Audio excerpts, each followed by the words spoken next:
Ladies and gentlemen, friends and fellow travelers, welcome to tonight. We are very, very excited, Jana Peel and I and our teams at the Serpentine Galleries to welcome you here.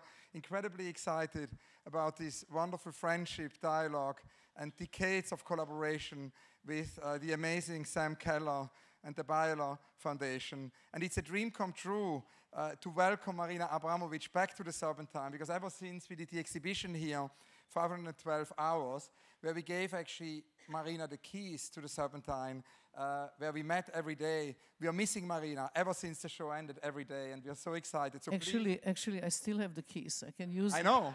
I know we gave you the keys. So please give another very, very warm welcome to the great Marina Abramović.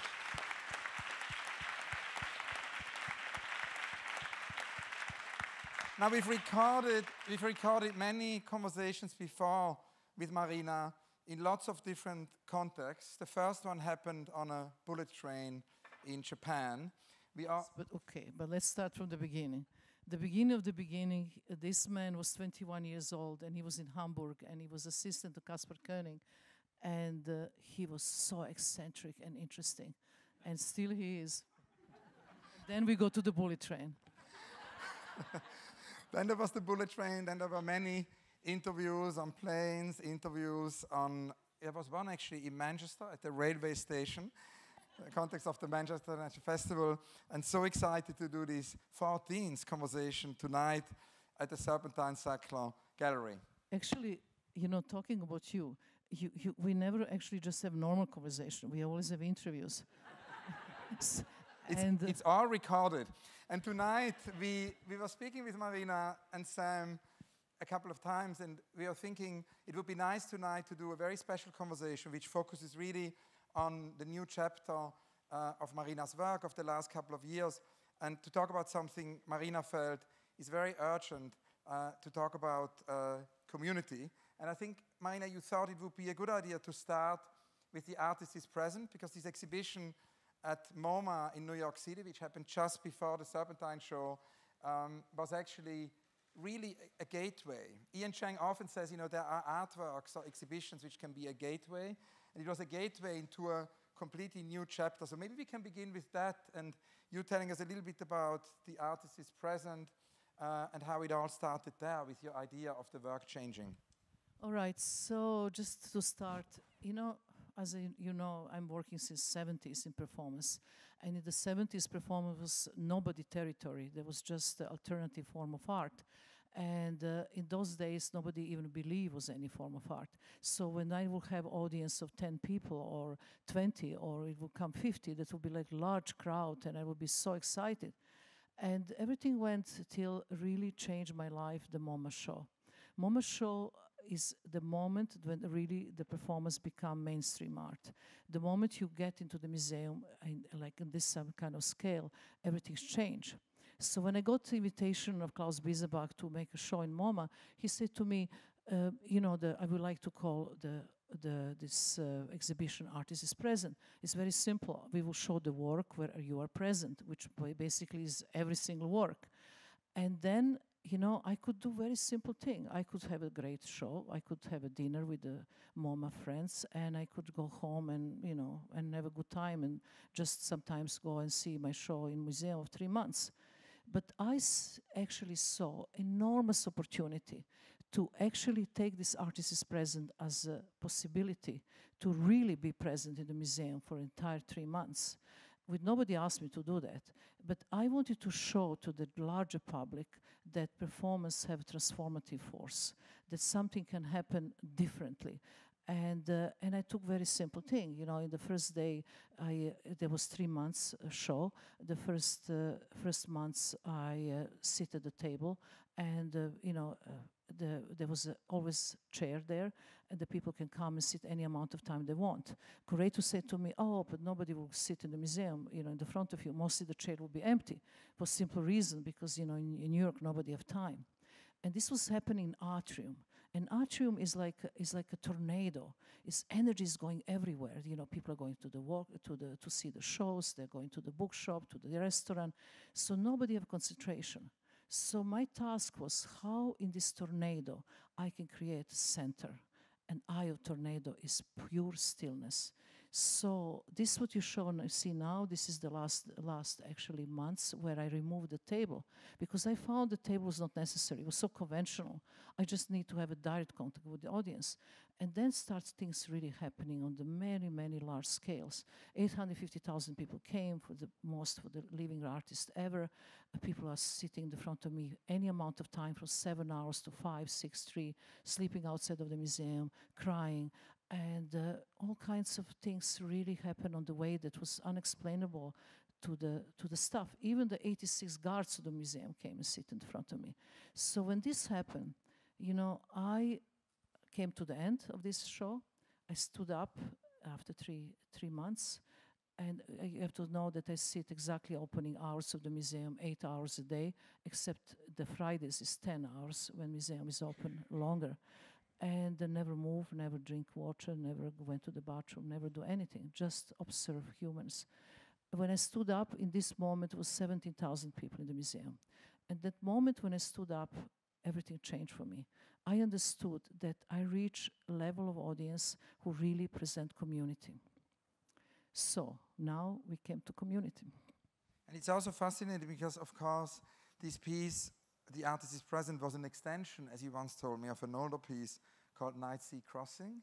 And I was wondering if you can tell us a little bit how it evolved, because it's fascinating that you decided to actually remove everything. Because in Night Sea Crossings, as you said, there was a table, there were things, you reduced it. But Night Sea Crossing was the collaboration with Ulai, which came out of my desert experience, living in Australian desert for 1 year with Aborigines. And there we had a table and just opposite, sitting each other, looking at each other, and creating something we call tableau vivant. And we sit at different times of that museums giving us 5 days or 6 or 15 over the 5 years period. But then when we split on the Great Wall of China, actually his chair was empty. So audience took his place. So instead of him, it was everybody. And I remember when we started to work on the Serpentine show, which followed the 512 exhibition, which followed the MoMA show, you started with this idea of nothing. You said that we don't have to. First, we have to talk about donor. You remember the statement that you love and I love so much. And you see, it was written so long ago. But the idea that the new type of institution is the power station. To me, this talks so much to me. Because, the concept of the museum is 19th century concept still. You come to look at the things. But if you come and be part of something and not just being, voyeur or, the visitor. So that all change of the role of the spectator was very important. And he had this vision already so long ago. So the new institutions as a power station. He ran the Hanover Museum, Alexander Dana, in the early 20th century. And he, of course, worked with Lissitzky, and the idea was really that the museum, in dialogue with artists, would become these power plants. So in a way, it's transforming the institutions, what your shows did. It changed MoMA forever, and it changed the Serpentine forever. Yeah, but this was a long story about this. Julia Payton-Jones knew, you called me, I was somewhere in Brazil, in the middle of jungle, and he said, we would love to, you come to Serpentine and show the unseen works. So we was very excited, and we start thinking about. And the more I think about the show, the more I was thinking, what about if I show absolutely nothing? And then I called them and I say, you know what? What if the Serpentine is completely empty? What if I take the audience by the hand and bring them to an empty wall? What about that? It's very risky for curators and director of the museum to take the concepts which you absolutely don't know where this is going to go, and to have this kind of risk. But you took risk, which make me friend forever. I remember you said this idea, and we just said, let's do it. But what is exciting, and before we maybe see images of the Serpentine show, I wanted to ask you about something which is really in all of these projects, which is stamina. Because, of course, the MoMA show is an extraordinary stamina. And you told me once that both of your parents were war heroes in Serbia, and that it has a lot to do with your childhood, this idea of stamina. Can you explain to us where this extraordinary stamina is coming from? Coming from the ex-communism, which my mother and father both, fight in the Second World War on the side of Tito and the both national heroes. And they slept with their pistols next to the bed. And I have been completely trained as a military, in a military order. I mean, my mother would literally, when I was 12 years old, wake me in the middle of the night if my bed is not in perfect order when I sleep. So sometimes now we go to the hotels and, people think I'm not even there because they open the bed, I stand very straight, very disciplined. But, part of this, it was all about the cause that you have to sacrifice your private life for everything. The private life is not important at all. That is important what you really wanted to bring to community and how you can, and what you can, existence and your ideas can change the world. So that was these big ideas constantly, on one side the mother and father, and then the completely spirituality from my grandmother, who hate communism, hate all bullshit, and just spend of time, in meditation and praying. So I am such a strange mixture of everything, and I think that willpower came definitely from parents. Before, when we sat, in our office preparing the talk, all these memories came back, of course, because we spent so much time together as you were here. And I wanted to ask you, tell us now that we have the images of the show, the 512 hours, right. Tell us a little bit about the rules of the game, because you were in the gallery for the duration of the entire exhibition. Wait, start with lockers. That's absolutely must. Lockers. You remember how important? This was the first time we introduced lockers. Lockers was like, we know that the Serpentine is not such a big space, so we could have, because of security reason, 120 lockers, that we can have 120 people at a time in the gallery. So we placed these 120 lockers. So these 120 lockers was there. We have facilitators who've been instructed to ask public to leave the telephone, the computer, and the watch in the locker. After that, they was given them headphones, and headphones was given to completely block the sound.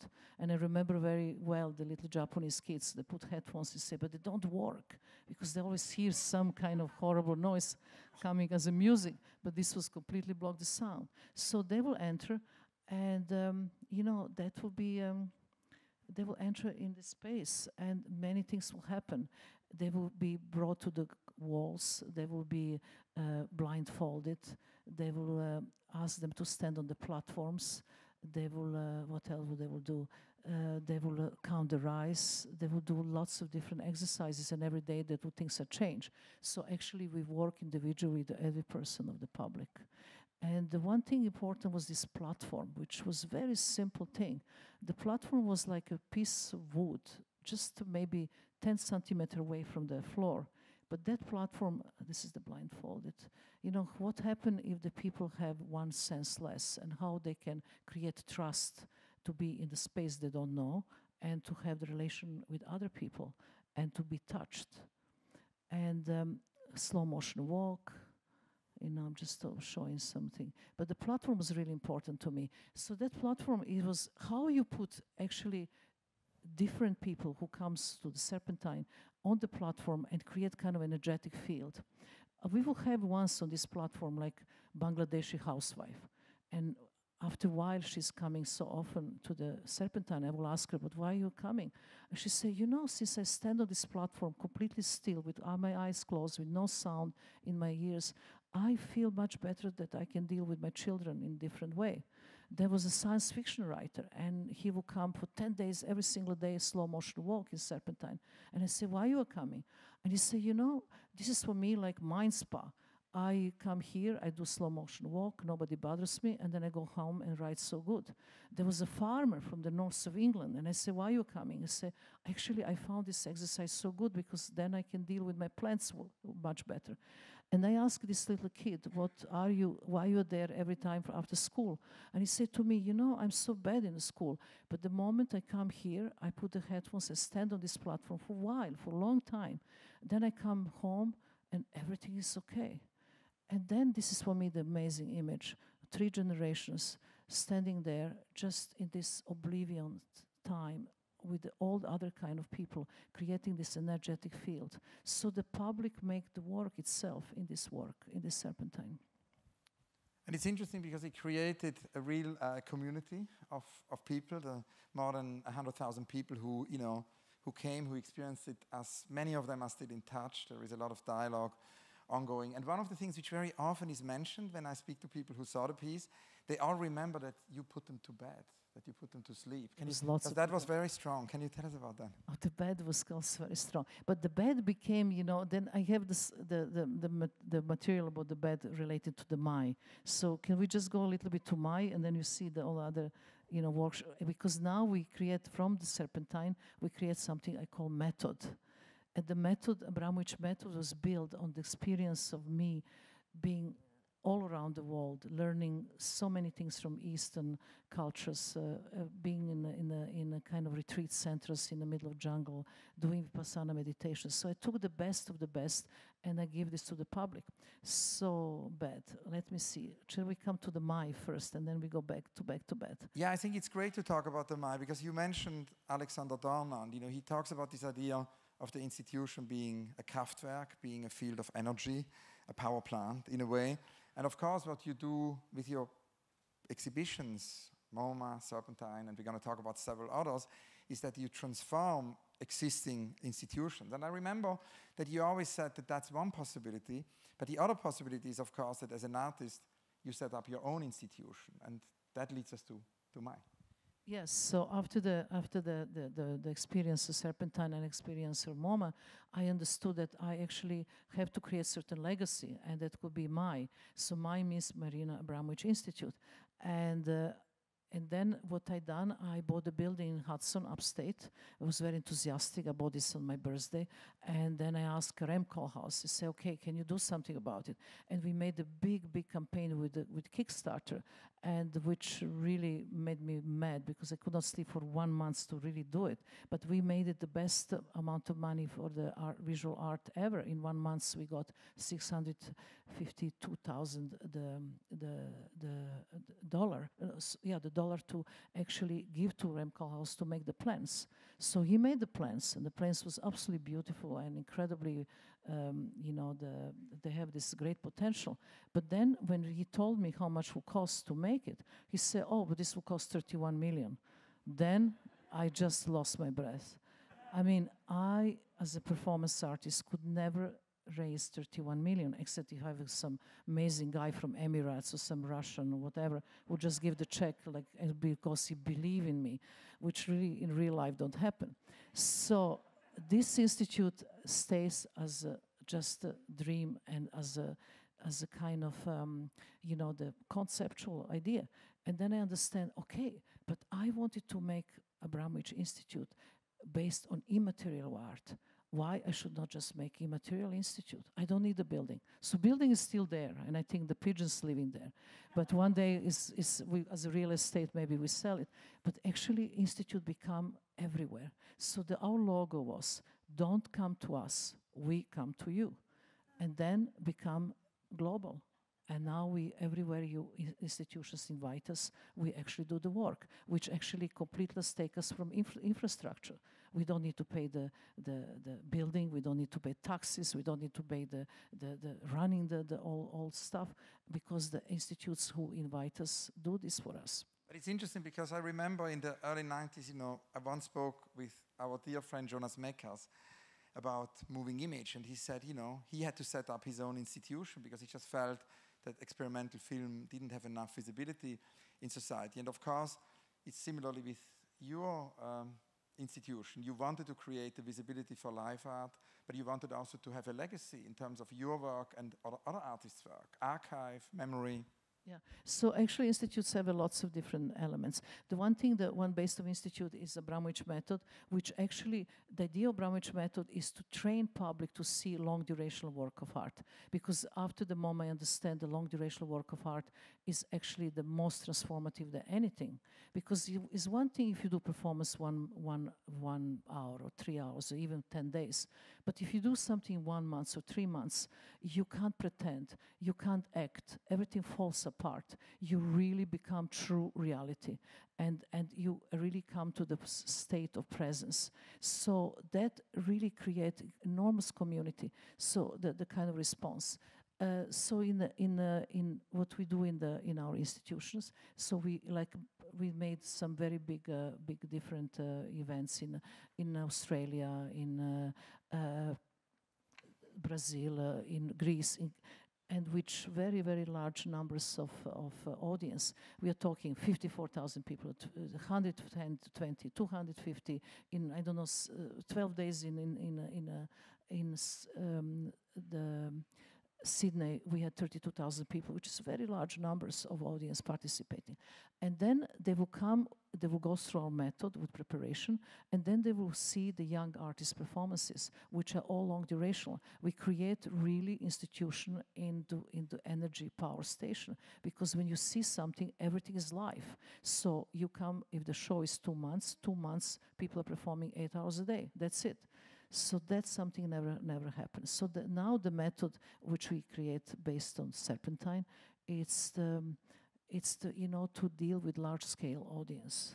And so now we're creating community who is not just art community. For me, it's important that we include everybody.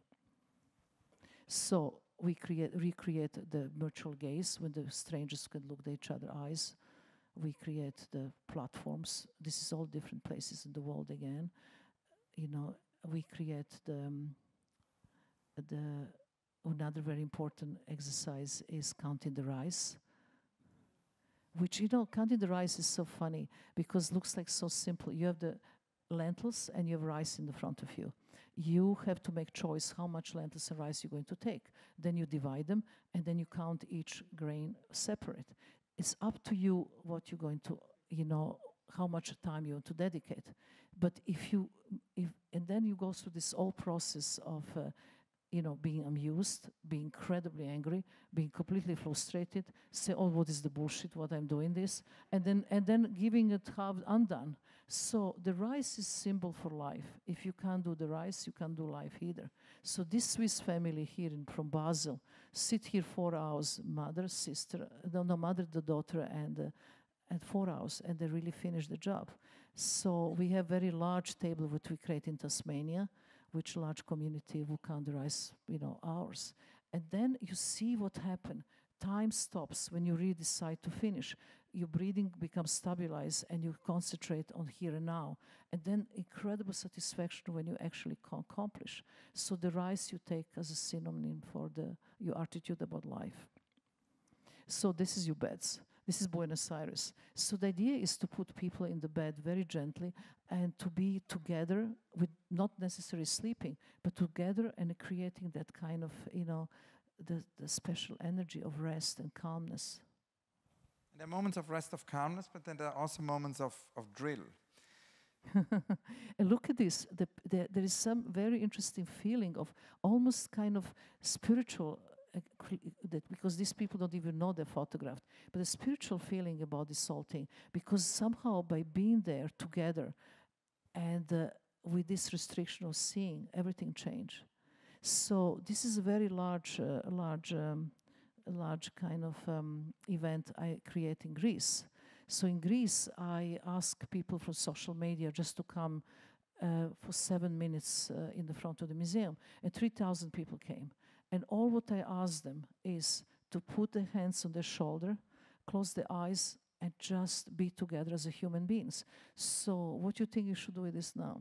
Yeah, actually we have a wonderful tradition at the Serpentine that whenever Marina comes to the Serpentine, and she participated in many marathons, it's not only a talk or a lecture, there's always something happening.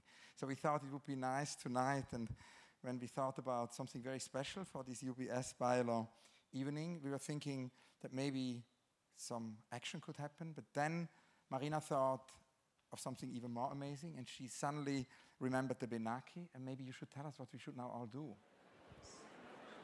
Maybe I'll show you just a short video. This was a bell that we start, and then I give a little speech. I just want to show you. It's a very simple, modest speech.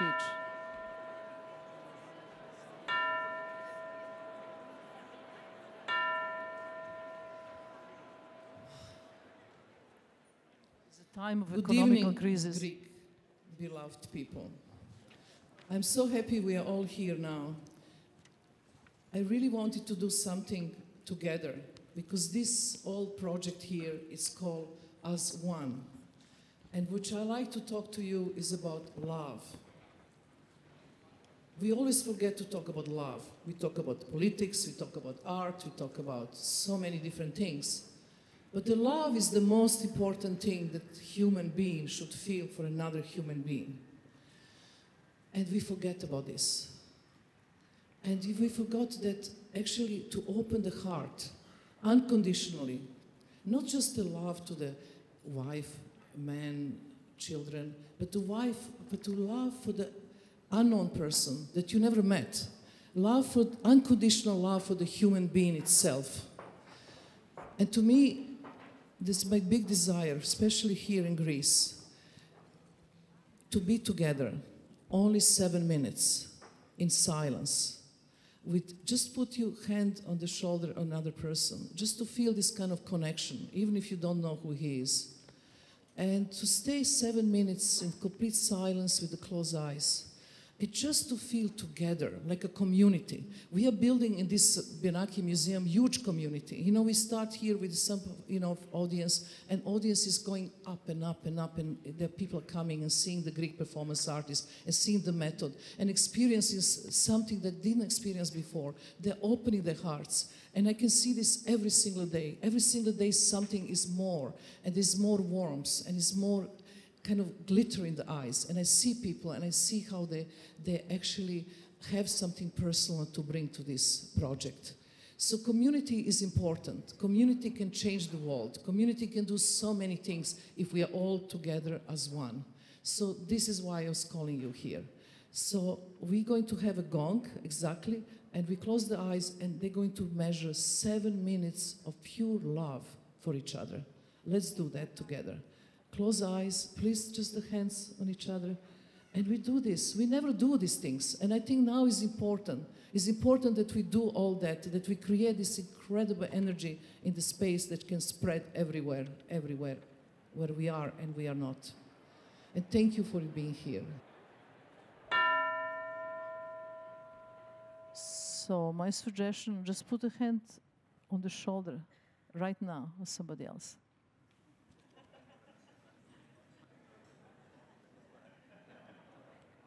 And just close your eyes and just relax, really relax. I know this is so, you're self-conscious and you're bankers and it's complicated. But come on, just have a very simple human experience and we're going to be in silence. Let's do it 1 minute, that's it.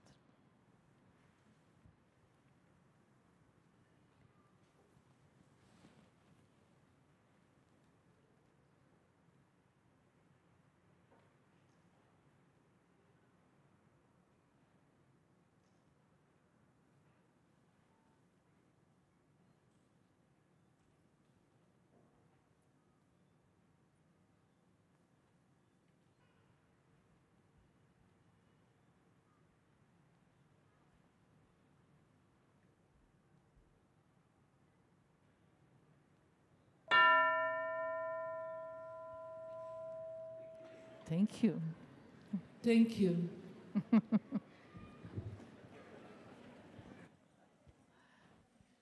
It was so emotional. Of course, this is edited, so it's really less, but normally in that square it was 7 minutes. And it was so incredibly emotional. It was in Greece with a really economical crisis, a refugee crisis, in the moment that was so important, that kind of connection. Okay. And there is, of course, an ongoing continuation once you went through this gate, after the MoMA show, to work with these very public experiments. It just didn't stop. And that leads us right away to Stockholm, where Daniel Birnbaum invited you again to do initially a retrospective. And of course, whenever you're invited to do a retrospective, it doesn't become a retrospective, it becomes part of a new experiment. Can you tell us about what happened in Stockholm? So here it was, my exhibition, but also we was thinking how we can create community event there. And Swedish are not easy humans. I mean, they're Nordic, they drink a lot, they don't talk much, they don't express emotions, they have a summer depression, they have early autumn depression, late winter depression. It's dark. It was the most strange thing. I talked to the one psychoanalyst who was writing book, and he said to me, he was really analyzing this old depression issue of Swedish in the one very north island, close to Lapland, very north. And they say that, this is like only 3 months daylight, and mostly it's dark. And this is the highest rate of suicide ever. And he was, writing book about this. And he said to me the most interesting thing that, when these people are suicide, they're not suicide in the darker period. They're suicide when the first sunlight come up. And I was like shocked, but to say why? Because they say they're so depressed that actually don't have energy to suicide in the darkness. But this is like, wow. So it's very difficult to find something community who can be cheerful and could really work in Sweden. So it took me a long time to find out that actually there's one phenomenon about Swedish. They all sing. All the parts of kind of choruses. They even learn Slavic music to sing in a Slavic dialect. I could not believe. And they have all kinds of different orchestras, religious, not religious, the ABBA and everything else. And so they all sing. So that the show is called Cleaner for me. It was a very important title because when you make it perspective, I think it's about cleaning the memory and it's about liberation of that memory. So I also love cleaning myself. I always am interested in cleaning. Not necessarily cleaning the house, but cleaning your own body, which actually is the main thing to clean. So the Cleaner was the title, so we made this Cleaner situation. So here we actually have these orchestras who've been singing all the time, 120 of orchestras. They will voluntarily come and go for a duration 1 week, 8 hours a day. They will sing, like 1 hour, and then one orchestra will leave singing, another singing will come in. And the public was just now didn't have headphones anymore. They would just be there in that kind of space and connected with this kind of energy. It was kind of incredible. The people just was mesmerized. Nobody was leaving. And they have very strong the spiritual experience. And we didn't make any kind of choice of the type of music. Homeless people were singing Christmas songs, or rock people were singing rock music. There was somebody from Nashville passing by that came and sang Nashville songs. There was no restriction. And the space, we didn't have any more platforms. We made even more minimal. We just marked the floors with the tape. So and to create the group situation.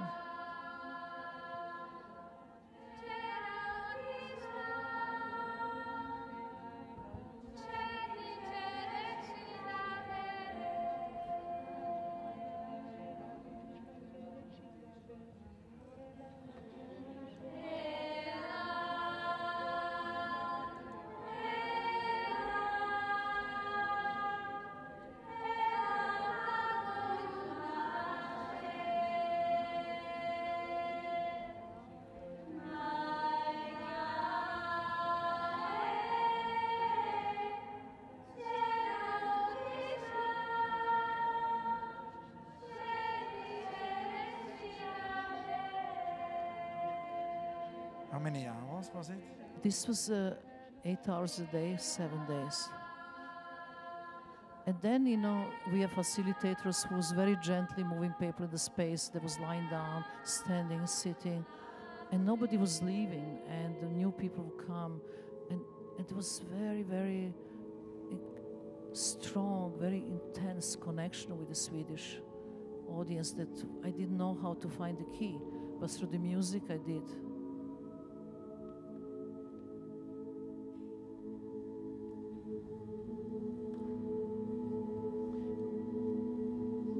And what was very interesting, I'll show you some single images, which is very interesting, it was all generation, like young, old, very, very, very different professionals, people from art, people who are absolutely nothing to do with art.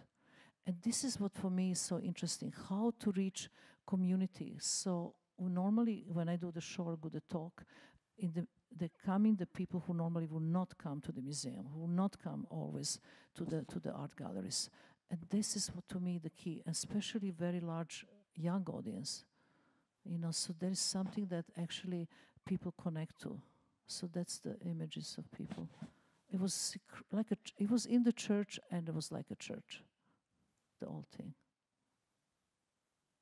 And that's again like at the Serpentine, it really built a community of so many people. And I think one of the things all these experiences have in common is, of course, that they're all, Fernand Braudel, the French historian, talked about la longue durée. You know, they're all long durational.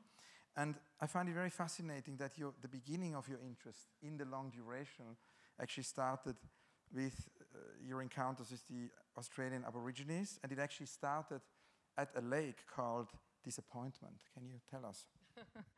You know, it was west of a Lake of Disappointment, to make it exactly. Lake of Disappointment is the area in Brazil, because never water comes, you know, so easy. No, Brazil, sorry, in Central Australia desert. Water comes every 7 years. And I very much remember that I got the little guide to when I was going to Australia, how to survive. And they say, okay, the Aborigine doesn't show you the water, because they always know where is the water, and you're alone and you're going to die because you're very thirsty. You have to look for the bank of the lake or the river. And then you can see, because impression of the earth is a little different. And you have to dig maybe 50 centimeters or less than half a meter on the ground. And then you can find these frogs. And these frogs are actually hibernated, and they can stay without water for 7 years. But they have enough water in themselves. So I always like this. It was crazy, you know, the kind of instruction. Just take 4 or 5 of these frogs, squeeze them, and you just have enough water to survive and throw the frog. And I never actually throw the frog. I never need to. But I love it that you relocated the Lake Disappointment to Brazil, because we got to travel now to Brazil. That's the next. So, no, yes, but this is just some numbers of people. Okay, so this is the, you know, I want to just show you some lines of people waiting. You know, this was in Sweden. We are talking. This is February. It's super cold outside, like minus, you know, 5, 6, 7, 10, and they're just waiting in the lines. This was Kiev just recently, which people waiting. This was Brazil. This is the Sydney. So that amount of audience who absolutely don't mind to wait hours and hours to have experience of the method. So I want to show you 7 minutes of something. Why for me the audience become the work. I went to the mines just looking for idea. I actually want minerals to tell me what to do.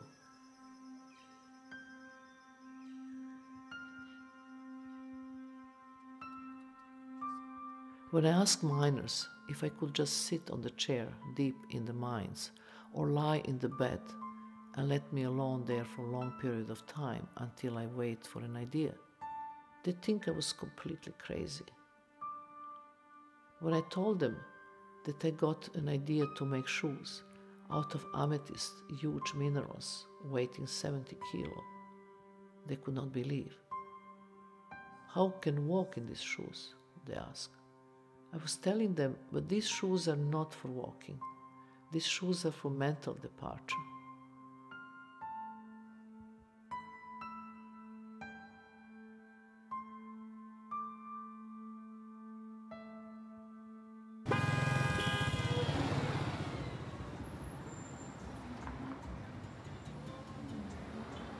I don't think we need art in nature. Nature is so perfect already without us.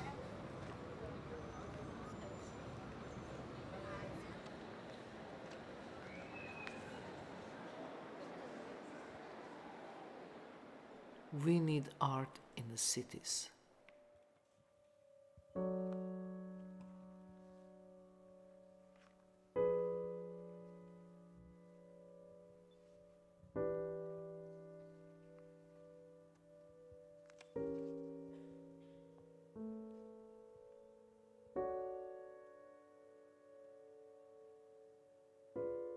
We need art in the cities which human beings don't have any time.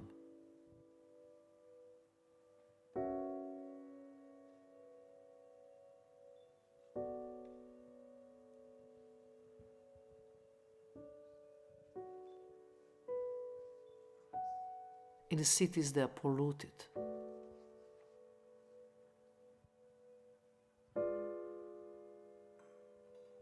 In the cities they have too much noise.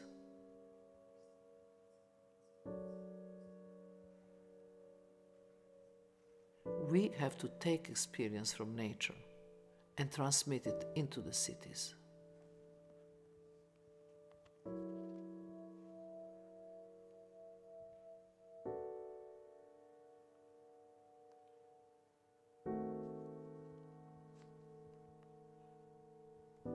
I always believe that the function of art is a function of bridge.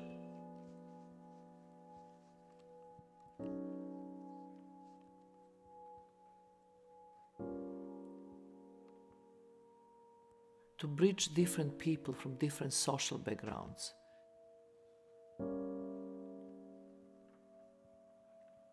Different religious beliefs. Different races.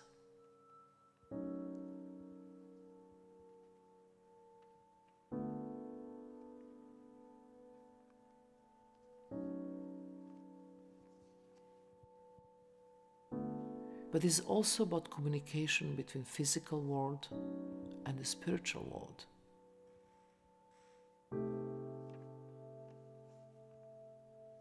Or just simply between two human beings.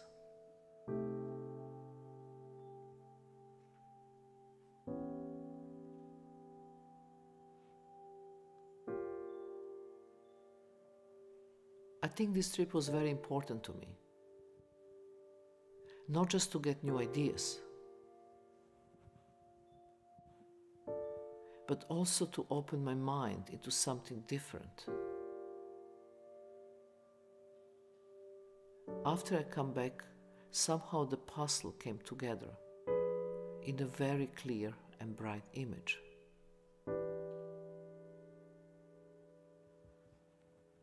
I understood that I have to give tools to the public to experience their own self.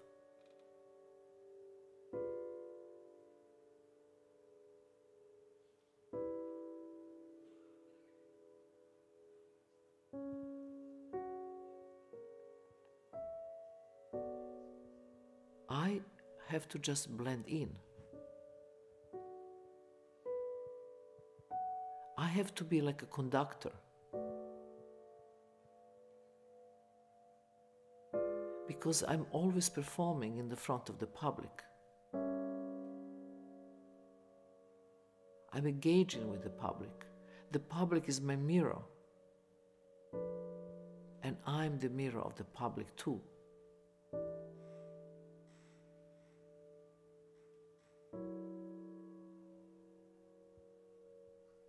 Everybody have trauma.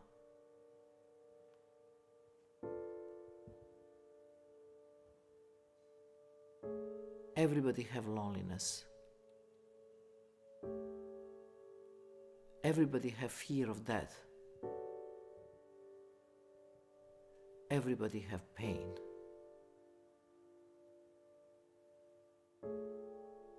I'm giving part of myself, and they give me part of themselves.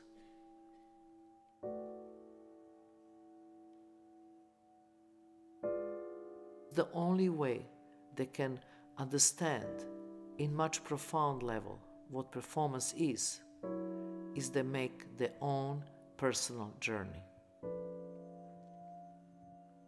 I am removing myself completely from the public. Public is the work.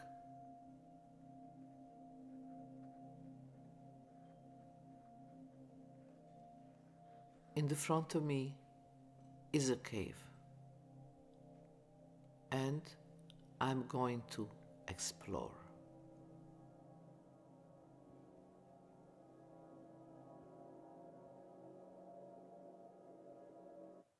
So for me, this sentence is extremely important, that the public is the work and that in front of me is the cave and I'm going to explore. And this is the whole idea of an artist as the explorer, that we should never repeat ourselves, that we should always surprise ourselves with the new ideas and always to see what is in the cave and what is the other side of the cave. So this is where I am now. And that's beautiful because that goes full circle, back to Alexander Dorner, his idea of the Kraftwerk, which always surprises us. It also leads us to Diaghilev and Cocteau, who said "étonnez-moi." surprised me. But also what you said about public space tonight made me think a lot about our friend Vito Acconci, whom I would like to remember here. Because Vito always says, you know, there is no such thing as a given public, but it is always about making it public. It's to make public. And there is another friend of ours we lost this year. That's the great Gustav Metzger, with whom you, Marina, did amazing things here at the Serpentine. He died in his early 90s. And Gustav always said, we need to talk about or address the topic of extinction. Because he said, if you talk about climate change, nobody will ever wake up. But if you talk about extinction, maybe something will change. And that leads us right away to another kind of gateway I wanted to talk about as a last kind of chapter of tonight's conversation, which is a brand new exploration in your work, which is your work with VR and AR, virtual reality and augmented reality. And let's start with VR, and then we go into AR. You've done a piece actually with VR called Rising with Acute, and it's a piece very much which has to do with the ecological crisis Gustav described. Can you tell us a little bit about this piece and how you started to work with VR and how through that you can, in a way, create yet even more communities? No, first of all, my relation to technology is love and hate. It's such a mixed feelings, because I always believed technology was invented the human being have a more time, but it's completely taken the time from us because we are addictive nature, and every new gadget become, the part of our exploration. So we never have time. And to me, it's so frustrating to see that when you're making emails and you work all day long and you get in the evening double emails back, and this never conclusive.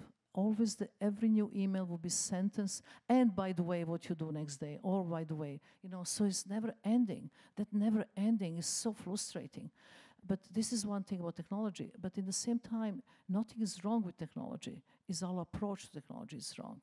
And when I saw the first time VR, which was fascinating for me, that actually the way how when you put these, glasses, that actually somehow you disappear, your body disappear, and what you really see, the brain thing is reality.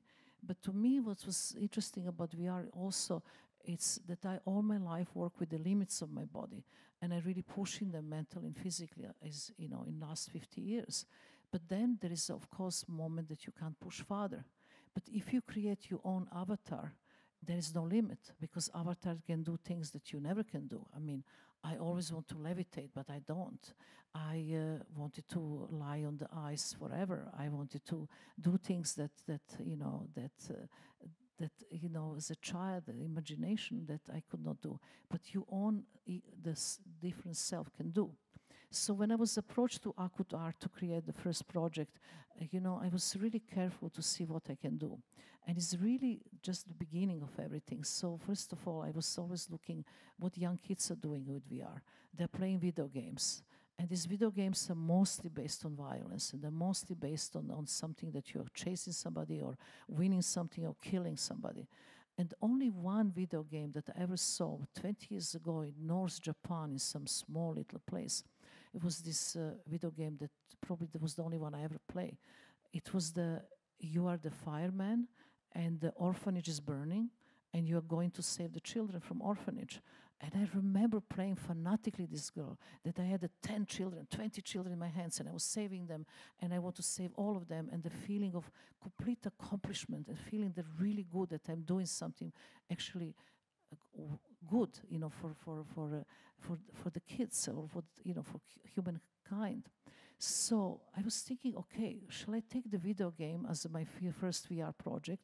Because, to take something where the children play, but then give them another context and give them another kind of, consciousness. So to me, the global warming is not a joke. I think that our civilization probably next 100 years will not exist, because the water is melting, and we are, 70% of planet is the water. And we take this lightly. So the my avatar. So you put the VR in your head is still not developed completely. We are experimenting. But you become responsible because there is an app also. Yes, right? but this is like a video game. So you put the how you call the glasses on. So you find yourself as a visitor in kind of space where you see the container, like a kind of Houdini container, full the water, and I'm inside this water till my chest.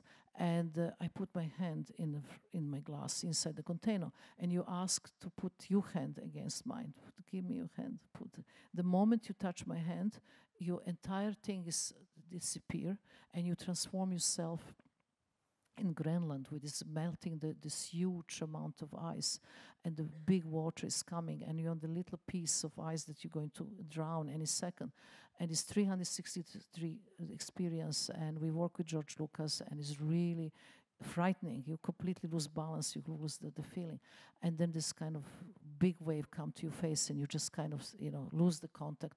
And then you get up, and it's up saying, okay, if you wanted to, by the way, then you can actually play the game that you can give you make the contract with the planet Earth. You planet Earth, this is our planet, that you will do this and these things in order to save the Earth, like from plastic bags to eating the food that you don't throw the food, that you just simple things that you can commit yourself. And the moment you say that, the red light comes and the water in the container go down. But if you don't make any commitment, water is going up and I'm going to drown in the front of your eyes. So this is a kind of choice you have to make. Or you save the earth and you save human being, or you kill human being and kill the earth. So I want the children to play this video game. I want to give them this possibility. So that's the kind of setup that we are developing. It is called Rising. And Rising is have this kind of double meaning, rising the water, but also rising the consciousness. Now this is VR, and you told me that you're very interested in this idea of how to transfer energy from body to body, through the use of modern technology. And of course also some of your unrealized projects can actually happen, through technology. As you mentioned, we can go beyond gravitation, etc. But of course with VR, there are also very kind of strong limits, because in a way there is a separation. We either experience the exhibition or we have the goggles, and then we're in the VR world. And that, of course, and also it's not you. Is what you see. Exactly. Is the information of you creating this alter you, which is actually avatar, which is never you or own energy. It's that's going to change maybe with AR, because of course. You have to explain very simple augmented reality. Yeah, so with augmented reality we have mixed reality. We no longer disappear behind the goggles, and maybe very soon we'd only have tiny little boxes attached to our glasses and can then experience both the reality we see as well as an augmented reality. And that mixed reality is of course something which interests you, and we are very, very delighted that Todd Eckert is here tonight, because you're working with him and Tindram on a new experiment. And that's still in earlier stages, but I was thinking it would be nice tonight, in a way that for the very first time, that you could speak in public a little bit about it. I'm like you. I'm really, old school. I still believe in Xerox, fax, and telegram, but that's another thing. So we talk about augmented reality. So as I understood, in a very simple way, augmented reality, you have these glasses, but in these glasses you have two visions. You have the vision of the space you are, and as life is this, and then you have this augmented reality when you actually see, if let's say if we scan ourselves, which we're going to do, it's scan in the space that is not any kind of avatar. It's actually filmed with the 360-degree cameras, that you can be 360-degree, existing. You can go around you. You can touch. You can be touched and see that energy of the person is preserved in its entirety. So it's really me. I'm not presenting something else. So this is something that we're trying to experimenting and actually making in November. So I can't say much more, except Eckhart is make his own company, Tindram, and he is going to introduce us to this new adventure. And you will be the first curator and will be first artist immortalized in this kind of augmented reality. So this is what interests me. Interests me really to always push new horizons, to see what is up there, because we have to listen to spirit of time. And to me, there's nothing more, there's nothing more sad to see performance artists of 70s doing the same shit of 70s. I don't want to be one of them. That could not be a better conclusion. Thank you so, so much, Marina.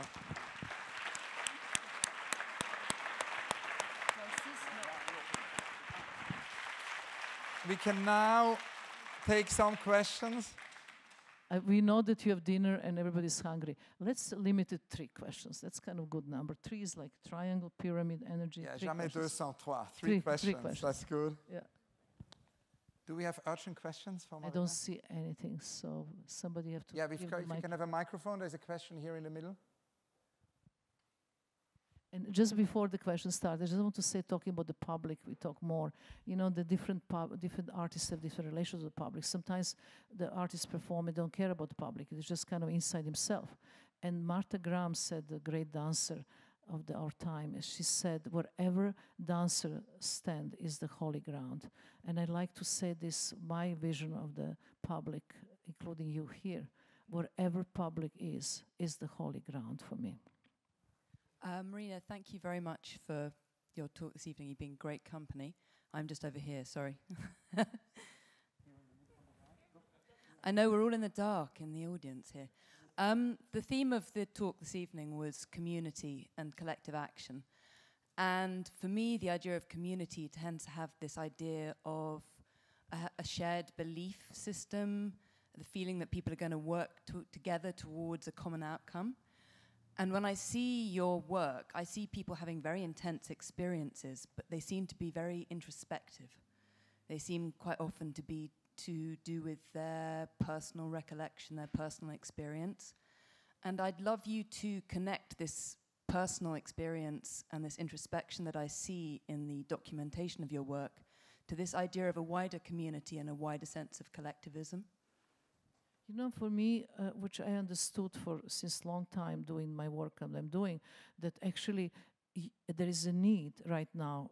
Maybe 20 years ago was different, but right now is a need that to give the tools to community to experience the presence, to experience themselves, and also not just to look at something, but to be absolutely part of something. That's essential. This is why it's such a need of participation.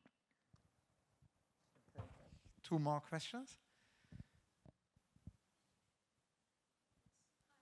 We've got a question here in the front row. We need a microphone. We need a microphone in the front row, please. Thank you. Thank you. Hi. Thank you for your talk. I was wondering, I saw a big difference between what happened with the chairs and where you were looking at one person in the community, in the public, and there were other people looking at this experience. And then, for example, what happened in Sweden, where everyone was experiencing something together. What do you feel is the difference of having someone watch you experiencing something and then not having a looker, just everyone experiencing it together? You know, this was 2 different stages of this concept. In the Artist is Present, I set up this situation, and I then in very soon we realized that waiting is a part of the process, because people, I have the people who wait for like all day, and they will come to be in their line, and they will just not do it, and they will give to somebody else to do it, because observing was more important and become part of the waiting as a part of the concept. But I really prefer that everybody experience. But that time that I didn't know, this was my beginning of the idea that actually I understood the value of community. So when I stood up from the chair in MoMA, I understood I want to create my institute, I will create the method that everybody is part of this experience. And now we can take a last question.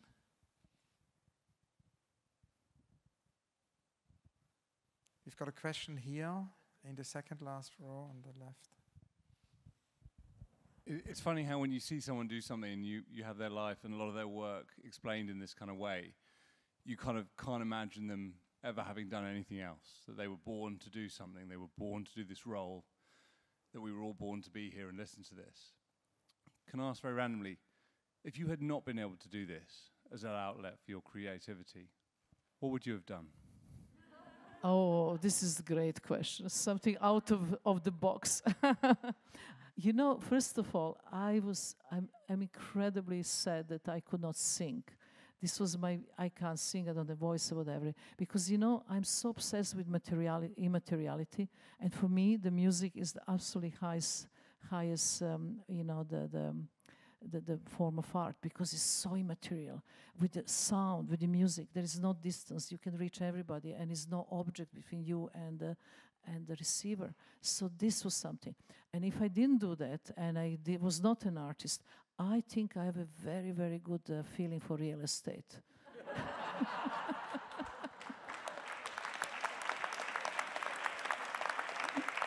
It's true. Honestly, it is so funny, but it's honestly, I never, you have to read my biography, Walking Through the Walls. Now they just came paperback, the version in because there is an entire chapter how real estate, buying house in Amsterdam changed my life.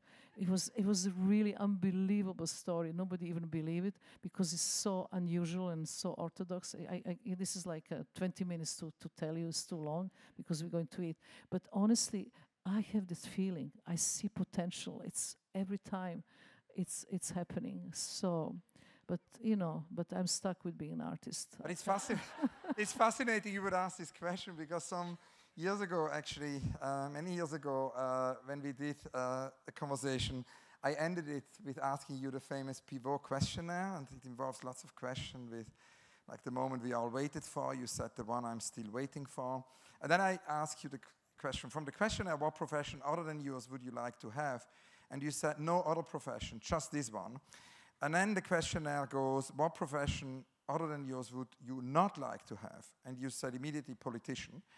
And then still the truth. And then it went, if heaven exists, that's the famous question in the questionnaire. If heaven exists, what would you like to hear God say when you arrive at the pearly gate? It's the question which Al Pacino answered with rehearsal at 3. And you said, I would like to ask God to come back again, but to be sequoia and not move at all, just a tree. Now, I have a last question, Marina, which is always the only recurrent question in all my interviews, which is, as you know, I've asked you many times before. I'm very worried about that. Unrealized project. Because as you know, we know so much about architects' unrealized projects because they publish them, but we almost know nothing about artists' unrealized projects. And of course, you know, there are many possibilities for projects to be unrealized. Projects can be too big to be realized or too small to be realized, too expensive. You already told us one, the Institute, which is still, you know, possibly realized, and but too expensive so far. No, just in material. But I was actually thinking about that, you know, because a couple of years ago we were in a conference with Rem Koolhaas, and he said his unrealized project was to build an art school. And somebody in the public just said, let's do it. And Strelka was built. Maybe somebody tonight here will just help you to build it. But what about if I don't build the institute, but just sell as real estate right now? You know, Hudson is progressing, is the biggest building in Hudson, is 24,000 square feet. You know, it's built in 1936, it's all concrete, you know. Listen, any bidding? That's great. And actually, we had Doris Lessing here at the Serpentine, the amazing Nobel Prize of Literature. And when I asked her about the unrealized project, she said, oh, actually, the most important unrealized projects are the ones you know, one hasn't dared to do. There is a form of self-censorship. Is there a project you haven't dared to do? Or is there a dream? Or is there a... You know, it's getting too long because then I don't want to tell you everything. But I remember I was, you know, when I was doing the space in between this film that you see, 7 Minutes from Brazil, which I went to see the people with special energies, healers, shamans, and so on. I went to visit a woman who was 120 years old, and I asked her, and she was so small, energetic, incredible. And I asked her, "What's the most important thing in life?" And she said, the most important thing in life, how to get in and how to get out. I think that we end here. That's so beautiful. Marina, thank you so much. Many thanks. And we're going to say... everything. I just wanted to say many thanks also to UBS, many thanks to Beyeler Foundation, and another very big round of applause for the great Marina Abramović.